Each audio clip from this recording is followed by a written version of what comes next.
Great. So thanks for the opportunity here to talk a bit about what the WDCs do. We were asked to do a WDC 101 essentially for the steering committee and for all the interested parties to just kind of ground ourselves in what WDCs do, how we're structured, how we make decisions. So this is hopefully kind of a foundational piece for everybody. And please ask questions as we go along to make sure we all have the same understanding of what we do and where we're heading together. So we'll describe the roles, responsibilities, governance, and decision-making structure of local boards, and also have a dialogue with the steering committee about topics that are of interest to all of us, and make sure that we're meeting the needs of the steering committee to provide information so that you all can meet your deliverables and produce what's necessary to move ahead with WIOA implementation. So the outcomes for the steering committee that we identified, these come right from the work plan and may be subject to some modification, but creating the vision and goals, the WIOA plan development, which is key to all of our work at the state and local level, whether a combined or unified plan. The policies and guidance to facilitate the big WIOA, kind of the system-wide integrated service development. Funding formulas and guidance also will be coming out of the steering committee, including the one-stop MOU and the cost-sharing agreement, which is a key element for us at the local level. One-stop certification criteria that we'll talk a bit more about later in the day with the task forces. The oversight of the different work plans that the steering committee is charged with and the timelines, communicating to all the stakeholders, and then of course the state legislative focus related to WIOA, any necessary legislation coming out of the state capitol. So the governance of the system occurs, of course, at the national, the state, and the local level. And we all have largely similar responsibilities in terms of policy, in terms of deliverables that come out of each of the areas. At the national level, of course, it's the Congress and DOL that have the authorizing authority for us and also appropriate the funds that roll on down. They also set policy at the national level that we, of course, have to follow and comply with, and then the performance and oversight responsibilities. At the state level, here at the Workforce Board and with Employment Security Department, they also have responsibility for policy, performance, and program and fiscal oversight. And then at the local level, where we have the chief local elected officials, or CLEOs, you'll see that again and again during the course of the presentation. So CLEOs and WDCs have a lot of the same responsibilities. We set local policy, we work on the local system, we bring partnerships together, we procure for services, and then we have the oversight responsibilities for the use of the funds and for program performance. So going all the way back to 98, the national one-stop system was set up under, of course, WIA, Workforce Investment Act.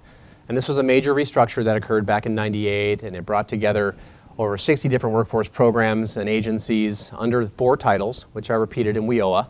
The first one, of course, Title I, has adult, dislocated worker, and youth programming. The second title is adult education and literacy. The third is the employment service, and the fourth is vocational rehabilitation Act.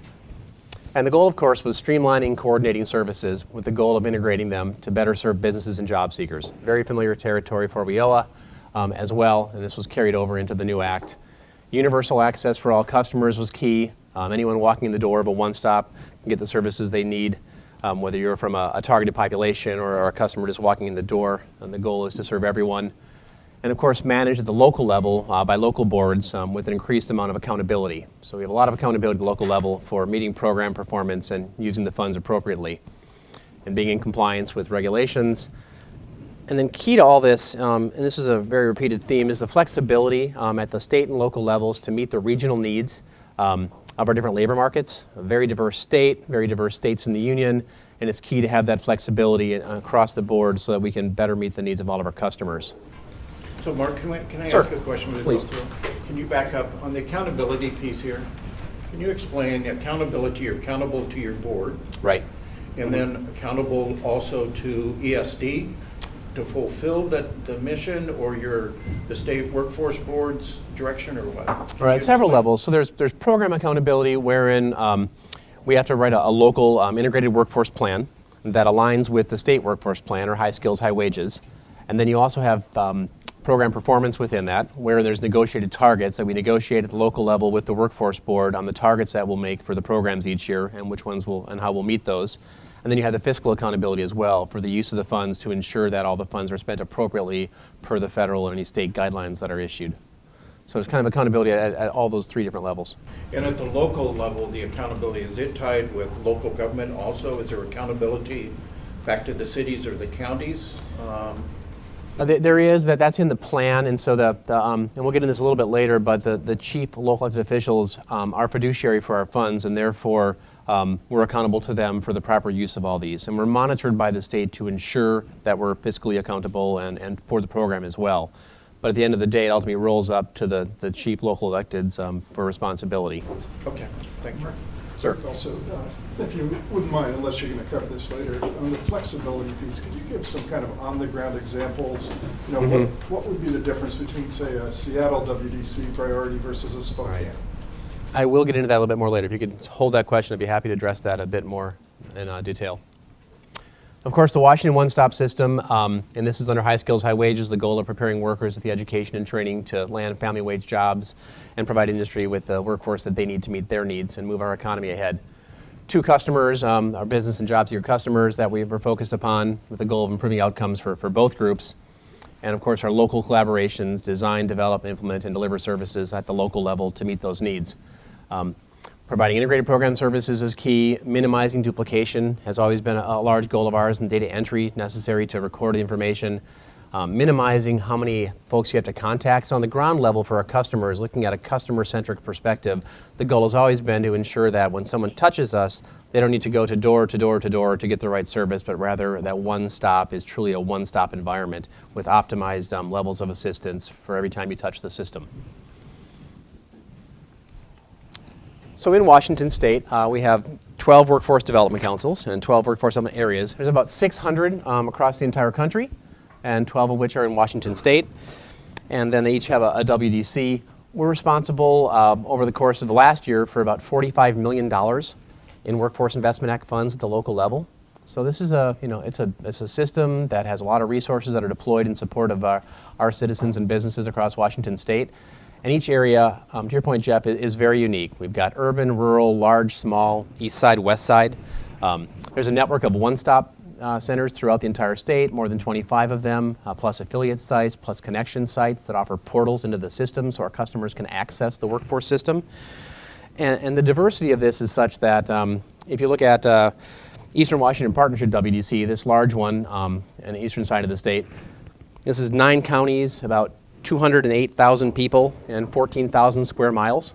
So it's huge. It goes from Canada to Oregon, across the Idaho border, sparsely populated, very large geographic area. So very different than the Spokane area, where I'm housed here. In Spokane is localized one county to about 479,000 people and about 1,700 square miles. And then you go to Seattle King, and you've got one county, 2 million people, about 2,100 square miles. So it's 1/6 the size of Eastern Washington Partnership with about 10 times the people. So very, very different labor markets, very different labor sheds, very commuting patterns. And then you have Impact Mountain here, all the way from the ocean over all the way here into where we are in Thurston County, 5 counties, 489,000 people, and about almost 7,000 square miles. So a lot of diversity.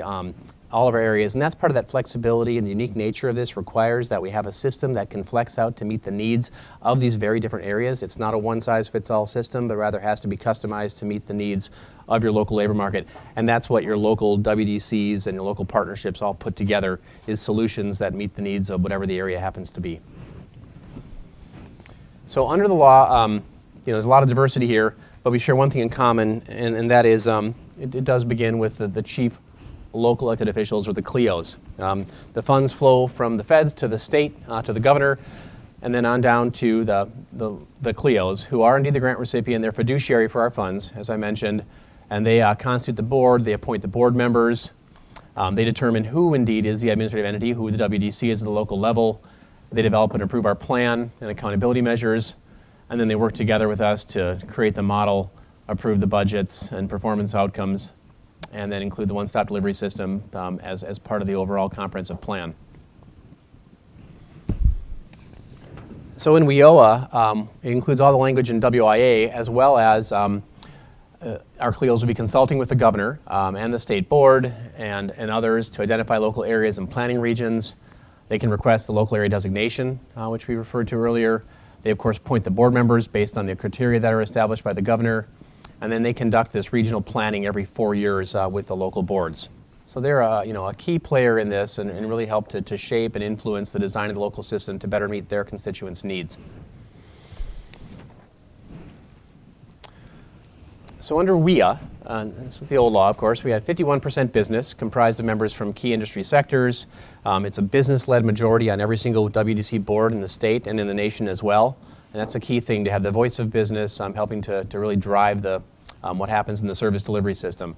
And the other 49% is comprised of these other stakeholders: labor, higher ed, K-12 education, economic development, government, and of course community service organizations. So this is key, that this is the table where all these stakeholders come together to help formulate and craft our plan and then bring resources to the table to help deliver the services there. So really it's you have this microcosm of every community sitting around a WDC table in the local area that helps to look at what the needs are, what the workforce needs are, what the business needs are, and put together a plan and deliver the services to best meet those needs. Under WIOA, changes a little bit in that, well, there's still a business majority, then moves to not less than 20% representing local workforce, and that includes labor. It can include individuals represent education and training activities, also government, economic and community development, and then chief local electeds as appropriate.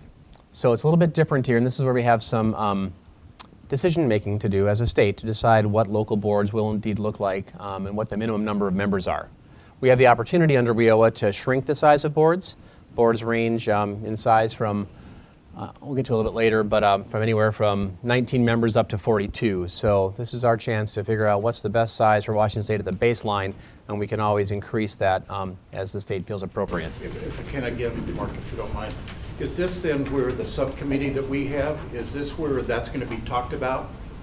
The makeup or the changes of the board, will that work at that subcommittee and then work its way up to the steering committee here? Is that what the plan is looking at? Yes, but we are also waiting for a ruling from the U.S. Department of Labor about which of our WDCs might be grandfathered in their current form, and we're getting mixed signals at the moment. So yes, with that caveat. So, Mark, I take it you are involved in the subcommittee that we have working on this. Right. So that will be hopefully discussed at that subcommittee for the WDC zone.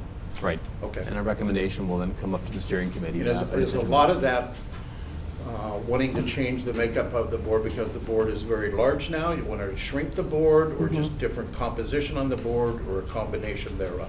A combination thereof. There's boards that some folks have decided that they desire to have a larger board, and so once you establish the baseline, you can always increase it from there to best meet the local needs.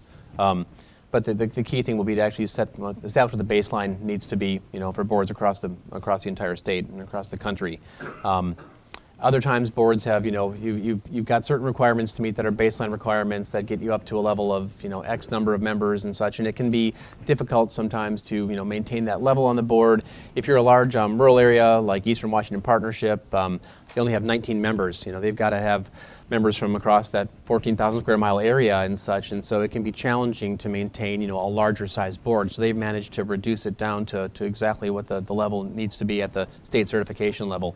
And they'd love to be able to maintain that level of flexibility. As opposed Take it that the local elected officials will be involved also in the decision of changing the makeup of the board? Very much so. And Mark, Yes. each of the core programs are represented in that board in the new WIOA, correct?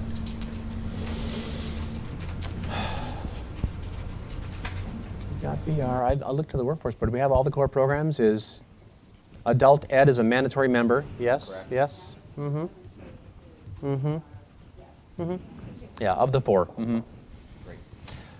Yeah, I guess I'll point one of the challenges is education and training activities. On our boards currently we have higher ed, mandatory higher ed representatives, and that's not the same under WIOA. And nor is K-12 a mandatory member under WIOA of the WDCs. So we can add those as we choose to locally if we decide to have those folks at the table involved in that stakeholder conversation, but that's currently an option under the law. So under WIA, it's almost hard to say now, under WIA, I've made the transition fully. WDCs, of course, develop and submit the local plan. They designate operators, they identify youth activity providers and eligible providers of training services, develop the budget, conduct the oversight, negotiate performance measures, assist the governor in developing the LMPA system under Wagner-Pfizer Act, coordinate activities with economic development and other employer linkages, and promote the participation of private sector employers. So these are all part and parcel of the work that's currently been ongoing under WIA.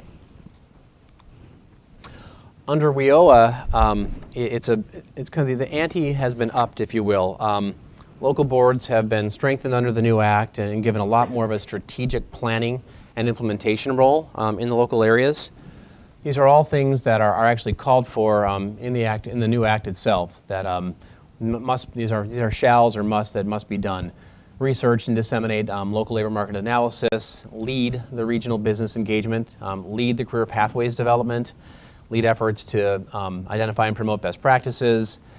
Develop a technology plan and implement that across the local area, execute the MOU for our workforce system partners, and coordinate with our education and training providers, as well as the performance and accountability side, which is the oversight and performance measurement component of this, and procurement of service delivery contractors, and then just ensuring the budget is adhered to and in compliance with that.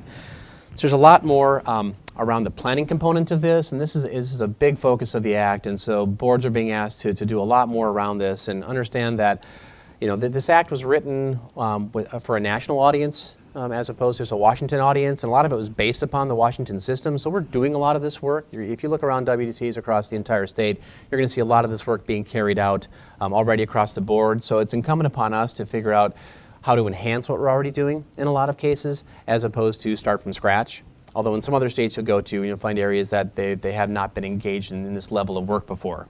So kind of be aware of that we were the template or the model in many ways for Senator Murray's and others to use to write this act, and therefore it really is just the next step for us. It's the next iteration. It's a version 3.0 for us of the workforce system that takes us into WIOA as opposed to starting from the baseline. Yes. Just looking at the existing makeup and the criteria, do we need to change anything? Do we have to change anything? For the composition of boards? Yeah. I mean, does our existing board criteria meet the new requirements? Our existing criteria more than meet the new requirements. So we wouldn't have to change anything? Yeah. There's a question still about the 20% of representing the local workforce and such that has to be figured out, and who that means needs to be on the board, and then what that does to the composition of the board. But beyond that, I mean, our current structure does more than meet the requirements. Do all the WDCs have core Basic ed. programs on them? Because I know they do.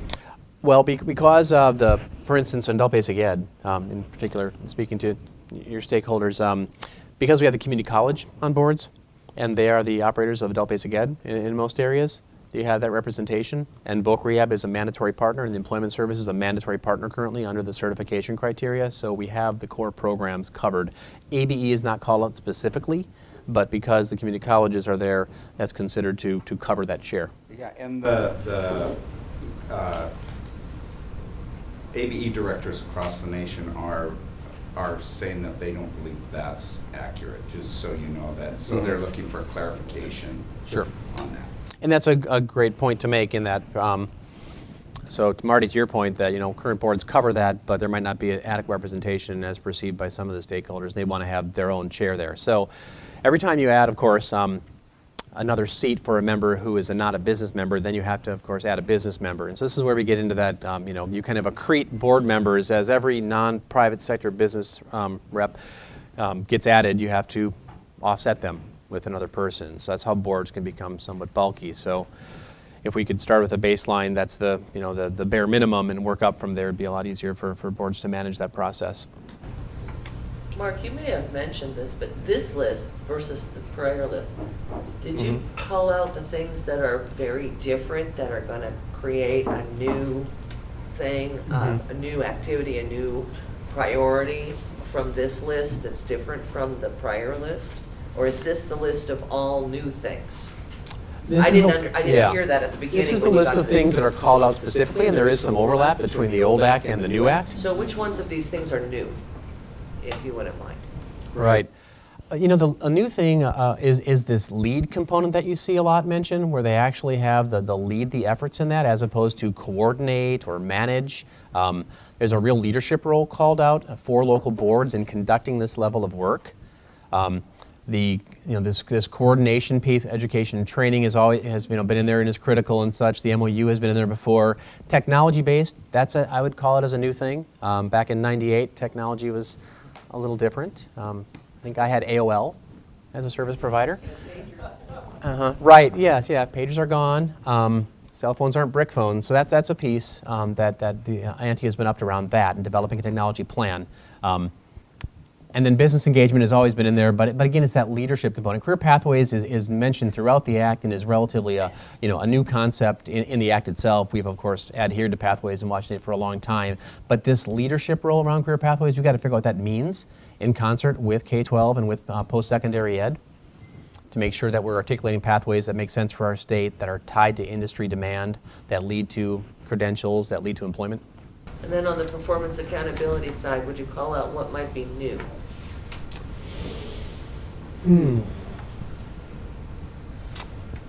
Anyone? Middle? No, anything that's new per se. It's just continued more of the same. There is the delivery of services. And there's some questions around local boards acting as the operator, but beyond that, I can't think of anything. Mark, could you do me a favor? Maybe I'm the only one that needs this, and it'd be very easy for you then.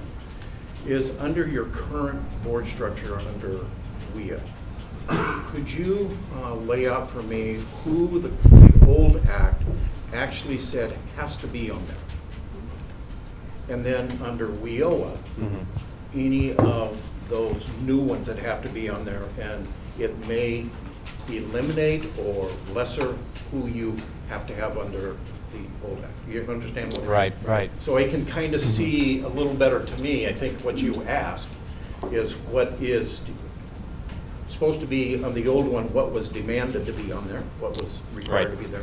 Right. And then today, what is Right. required and what's changed. I can develop that for you and give you a side-by-side on that. I can state it for you. In the old act, we 51% business majority, representative from economic development, representatives from labor, K-12 education, post-secondary education, vocational rehabilitation, the employment service, public assistance, community-based organizations. But you talked about, on that back one, a lead. Does that make a difference now? Did that lead turn into a more of a mandate that has to have that designee on there? Right, now this is the, here on the right-hand side of this is the business majority, it's 50%, not less than 20% of the workforce, and then coverage of these different stakeholder groups. So it doesn't say per se must have, 2 of these, 1 of these, 3 of these, et cetera, et cetera. You're allowed to, make up the composition of your board, including individuals represent this, but it's up to the local area based on state certification. Cheryl, you got a comment? If I could add, then you add another layer, because once the minimums are met, then each area may have bylaws that add in. So in my area, for instance, because there are 5 counties, there's a very strong commitment to each of the counties having equal representation. So currently, our bylaws state 5, 5, 5, and 5, 5. So that's 25, because I have 5 to start with, before you add any of the mandatory partners. And Jeannie Bennett in Southwest has a similar experience. So again, each of the areas are in their own conversations about what makes sense for them as a region to speak to their current economy and their current sector commitments. So was that some of the discussion of the locals that go back and look at their bylaws and say, we were having 5, but now we think maybe it's more appropriate to only have 3 from Correct. each county? No, that's precisely why there is a lot of local discussion about this at the same time that the state is looking at the federal regulations and deciding what is the absolute minimum. And And then remember, there was a time when WIOA came in, where this state made an add to that vis-a-vis an additional labor member. So WIOA said 2, and then this state said, no, we think there should be 3. So therein, again, creates another minimum. And then we add our bylaws over it. So we speak to those kinds of minimums first, as Mark is describing, and then add to that. All of us now are recognizing, I have currently seated up to 35 members. And so how we manage in a situation where we've now got all of those other accountabilities, which I would add, we've been doing all of those as Washington State, now we're required to do them. So we've been on the cutting edge, perhaps the leading edge of a lot of that, but now we are required to do that. Good for us, we're practicing some of it, but now we have to demonstrate it. We have to show it in a plan, and that's a whole different level of attention that my board, which Ken, you can talk about the sort of machinations that we're going through locally to try and achieve the requirements. But that's where we're asking right now that the board stay with their current makeup until we work through this process, and then through the subcommittee, have those discussions why you would want to change the makeup that you presently have. Am I accurate? Okay. Right, and the challenge right now with maintaining our current makeup and not making a transition to what we'd like to move to is, a lot of areas would like to have the board in place that will be overseeing the new system. That, you don't take your current board and work through all this and then hand it to the next board and say, we did all this work for you. Now please go forth and execute this. But rather, we'd love to be able to constitute the boards in the status that we'd like to see moving forward, so they can begin making decisions as that board about the shape of the system to guide the development of the strategic plans that are coming forth and such, as opposed to waiting to the end of that. So this is a decision meant to move more to the front, that we'd have the allowability to make those changes early on, so the people around the table are the ones that will be consistently around that table for the next several years as we move through this. If I could add to that, Mark? I agree. And in Pac Mountain, we've been moving in the direction of having the new board in place in June of this year.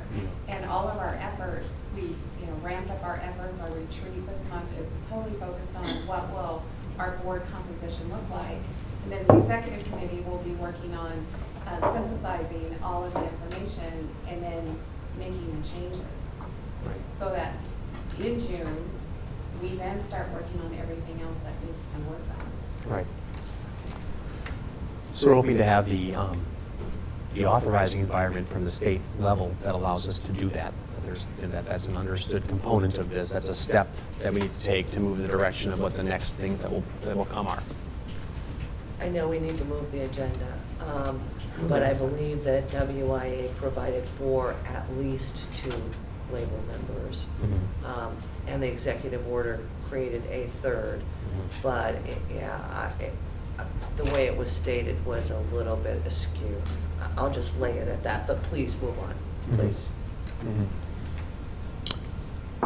Great questions. Thank you. This is great dialogue. So a lot of effort coming around the WC's in this leadership role. And so one of the components of this I want to mention now and again later too is that whether we go to a unified or a combined plan as a state, that's a key decision that has to be made here. Does influence a lot of all the rest of this work. Who the partners are that are included as a core part of the system is going to impact kind of every facet of the service delivery model at the local level.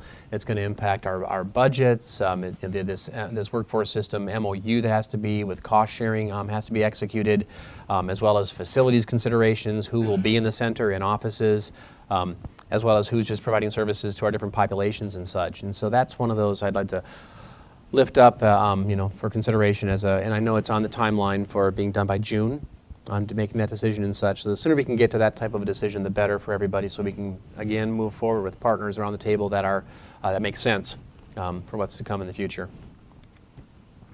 So a summary of all the structures, very diverse, 29-member average, anywhere from 19 in Eastern Washington Partnership to 42 in Southwest. Each of the 12 areas, a lot of commonalities around having an executive committee at least 3 other standing committees that work on different facets of the work of the local workforce system. The number of board committees ranges from 4 to 10. The area that has 10 committees, I support them fully. Good luck. It's a lot of work, but decisions are made, and this is found in the bylaws, local agreements, local plans, and policies and procedures. In different areas, the committees work on different things. I have a services and oversight committee that looks at operations of the workforce system. I have a policy committee. Everyone's got a little different committee structure that takes up different tasks within the system and then makes recommendations that are elevated to either the full board or to the executive committee for action. So there's a very clear process by which decisions are made in each area, and it follows, very strict guidelines as to how those are done. We also have very rigid and robust procurement processes with competitive bidding that must occur and public notice that goes out and such, and everyone has that clearly written out within their own local policies and procedures. We work closely with our elected officials in development and coordination of the strategic plan. They do indeed, they help work it and then they sign off on it at the end of it.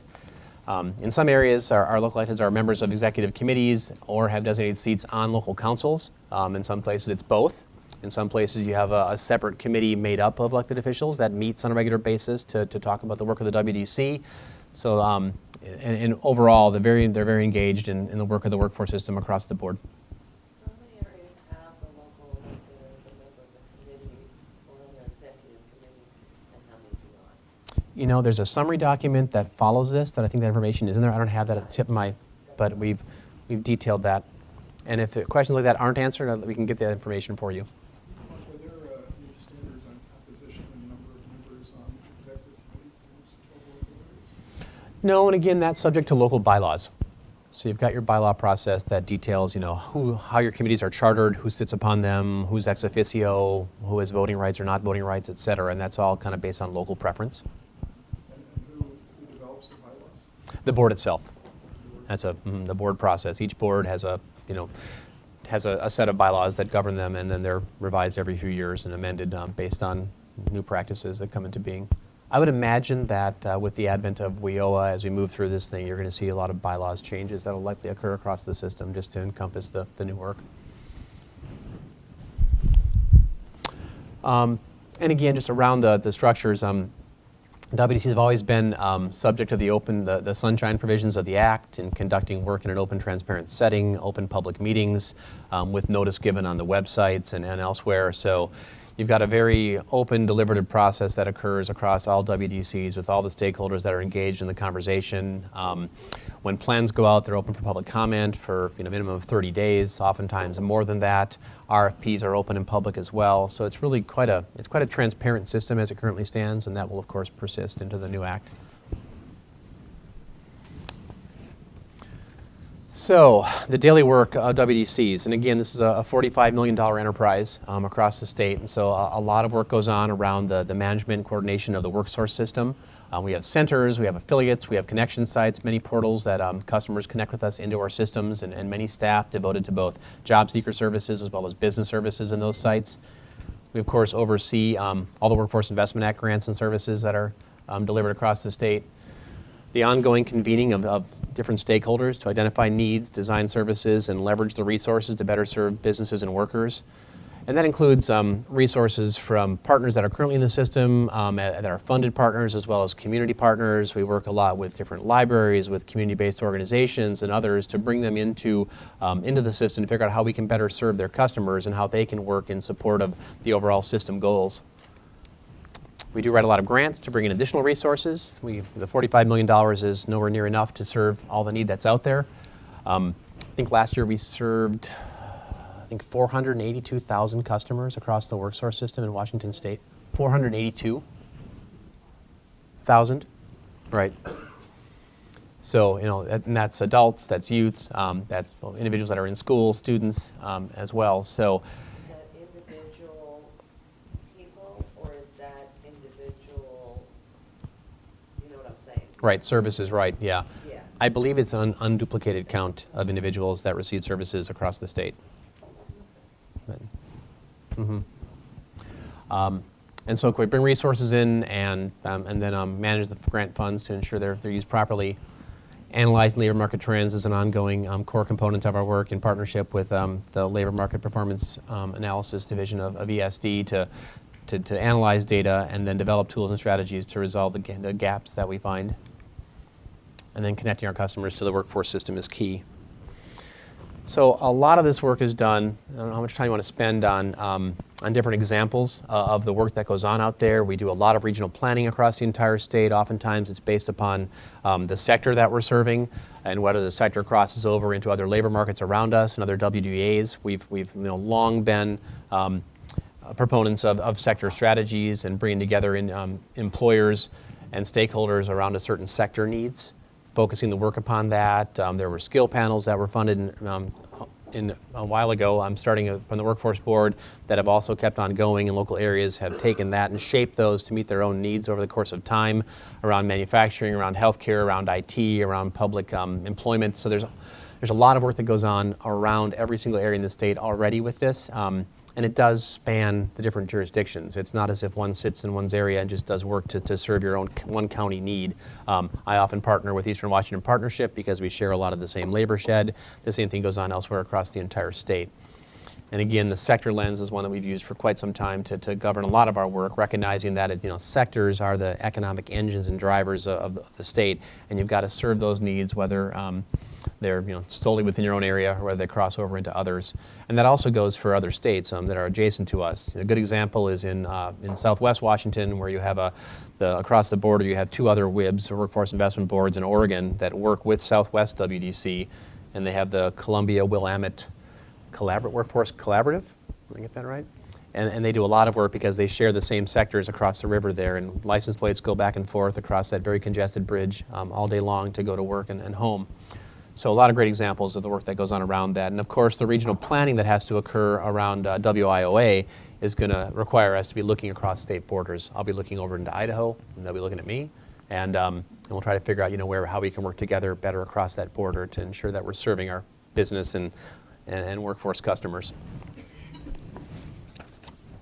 A lot of projects. We could have a day of examples across the board in this.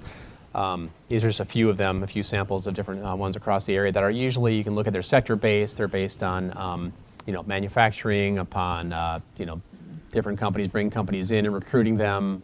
We work with economic development a lot on this. We've got healthcare and green jobs and maritime. So there's just numerous examples that are funded both under WIA as well as grants that we pull in from different sources, including TAC grants. We're part of in Spokane a statewide Air Washington grant that brought in $20 million to serve the aerospace industry a number of years ago, and that's across the entire state with 11 different colleges, I believe, and so you've got some great collaboratives that are occurring out there already around this. One of the challenges in sector-based projects, and I want to bring this up, is in rural areas where you have the 14,000 square miles of Eastern Washington Partnership, and sectors there are less concentrated, they're less defined. Colville is very different than Walla Walla, is very different than Pullman. And so the challenge there is looking for critical mass on industries and helping to bring together employers from a very diverse geographic area to better serve their needs. And one industry they all share, of course, is healthcare. And so that's one where they've had some ability to find some training modalities that are online based to train nurses and such across the entire rural area. So even with the challenges of a large geographic region, they're still able to find some sector strategy that works for their businesses and serve that need. So here are a number of the issues that will come before the steering committee eventually that are, of course, critical for us to work together on to ensure that we get to a resolution that makes sense for everybody. And this regional planning area designation is one of those that has to occur before July 1 of 2016. 3 types of regions that are possible is a single local area, 2 or more local areas that are aligned with a region, and then, of course, the ones that I mentioned, the interstate areas that have 2 or more states that are contiguous. And so we'll be working with both Oregon and Idaho to look at that. And so different areas have to decide upon what their region looks like and in concert with the Workforce Board and the governor, and then execute some plans and strategies around serving that region.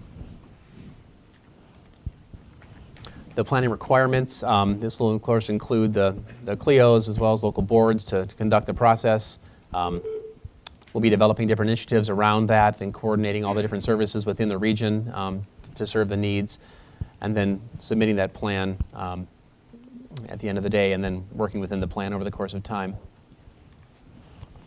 This is a key one for us as well, designation of local workforce development areas. And this one is, currently we have 12 in Washington State, and we're working to develop the data in the local governance and sector committee to determine, where labor sheds are, where commute sheds are, where the current boundaries are. A lot of areas are desiring to maintain the current map. It's made a lot of sense for a lot of years and such, and so we'll be looking within the boundaries of the current areas to see if anything's changed or not. And this will, of course, roll up to the steering committee for final action. This is that automatic designation of existing local areas that we've talked about a little bit. That's occurring. And of course, at the end of the day, we've got to meet the fiscal integrity and performance criteria defined in the Act. And Washington State's been known for its high performance. It's been known for its quality service delivery and such. There haven't been issues around these two topics that would negatively impact us, at this point. And so we're excited to continue to meet that challenge and deliver the services in the highest quality that we can. And so this is the last slide here before any more questions come up, but these are the different requirements for collaboration. So I'm really here to say that we're here as your partner, as WDCs, to engage in this conversation, to bring our boards into the conversation, to bring our elected officials into the conversation. And you can see that the requirements in the Act for each one of these are indeed around consultation that occurs between our local electeds and local boards, as well as the state board, for designation of planning regions as well, in consultation. We've got consultation for the regional plan requirements, and then this criteria for appointing board members in partnership with the state board. And we, of course, will be involved in that conversation as well at the committee level and elsewhere. But these are all big areas of possible change that could occur within Washington State and such, and so we're eager to have these conversations, to take part in this process that's been set up by the Workforce Board to ensure that we're doing this in a fashion that makes sense for our state, and for our citizens, and for our businesses. And I'd love to take any further questions.